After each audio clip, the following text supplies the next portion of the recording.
So mga kabistag, to clarify lang, since wala na gid si Tatay Digong gud, maglisod na gid maglisod tag kanang adto sa mga lain-lain nga lugar, no, labi na sa mga wa po gid adto sa mga pinipilaban kay medyo kuan pa man, pero ang sa tinuod lang gud, bisan dili pa sila mo adto, bisan dili pa sila mga kampanya campaign, kay wala na mo gusto Tatay Digong ito naman sa kuan militi naman.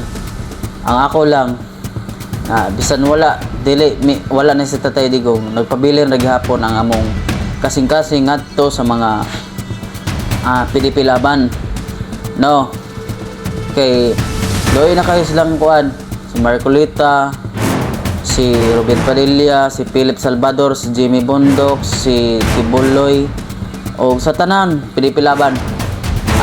Bisan wala sila, pero kami naghandom magyapon mi nga umaabot ng eleksyon, botaran yuta mo, no, straight vote yuta mo kitantanan, no, katong sa nga nang lantaw, katong sa mga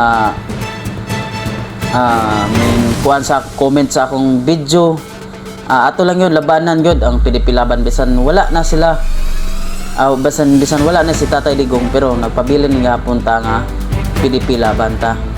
Ato ang straight vote kay para kang Inday Sara. Maura gina ako ang siging remind sa inyo nga hatagan na to sila globway si Inday Sara. Kung dili mo ganahan nga ma-impeach si Inday Sara, Vice President nato, ato silang suportaan ang mga PDP laban. Kay para naman kay Inday Sara, no? Silang siyam, may nalang silang siyam na ato silang kuan good, no? Ato silang botaran nga ma-straight yun nato sila. Kaya para lang kay Inday Sara, kay gusto ginato nga mo presidente si Inday Sara, no? Samot nga karon nga administrasyon isod kaayo,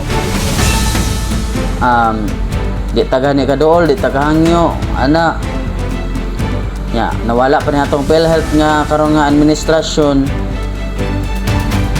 lisod kayo. So karon maningkamot gyud ta, hapit na jud kayo, 1 month na lang kapin, 1 month na lang jud kapin. May 12 2025 nga ato gyud silang duyugan, silang siyam straight gina to, si JB Hinlo, si Attorney Limbo, sila gyud, si Jimmy Bondok, no, si Vic Rodriguez, si Bato de la Rosa, si Ruben Padilla, sila tanan, silang Marcolita, ato gyud silang ubayan sa atong umaabot karon nga eleksyon.